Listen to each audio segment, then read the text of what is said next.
అందరికీ నమస్కారం అండి. మీడియా మిత్రులకి, కాంగ్రెస్ పార్టీ అభిమానులకి అందరికీ శుభాభినందనలు అండి. మరి నిన్నటి రోజు చూసుకుంటే ఢిల్లీలో జంతర్ మంతర్ దగ్గర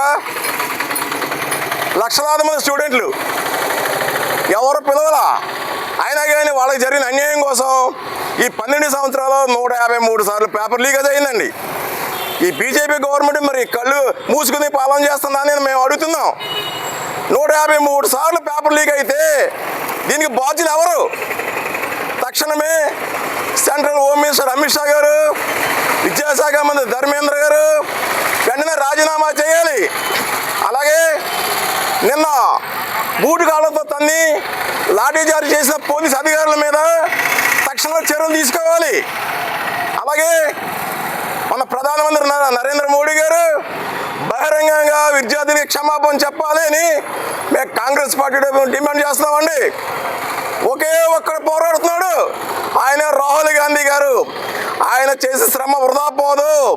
ఈ దేశానికి భవిష్యత్తు ఉండాలన్నా, ఈ విద్యార్థులకి రాబోయే తరంలో కూడా మంచి భవిష్యత్తు ఉండాలన్నా ఒక రాహుల్ గాంధీ గారితో అది తీరుతుందని చెప్పి మేము గట్టిగా నమ్ముతున్నామండి. ఈ సందర్భంగా జంతర్ మంతర్ దగ్గర జరిగిన దానికి ఒక నిడదలే కాదండి, దేశం అంతా కూడా అట్టడుగుపోతుంది. ఈరోజు 12 తీర్మానాలు పెడితే దానికి సస్యమేరా అని చెప్పి అవసరస్తులు వేస్తున్నారండి. దీనికి అంతా బాధ్యులు బీజేపీ గవర్నమెంట్. తక్షణమే బీజేపీ గవర్నమెంట్ని బర్తరఫ్ చేయాలని చెప్పి మేము కాంగ్రెస్ పార్టీని డిమాండ్ చేస్తున్నామండి. జై కాంగ్రెస్, జై కాంగ్రెస్. మరి నిన్న రాహుల్ గాంధీ గారిని స్టూడెంట్స్ కోసం పోరాడుతుంటే పోలీసులు బూటు కాళ్ళతో తన్నుకుండా లాక్కెళ్ళారండి.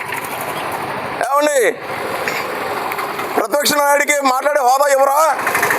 అలాగే స్త్రీమూర్తిని చూడకుండా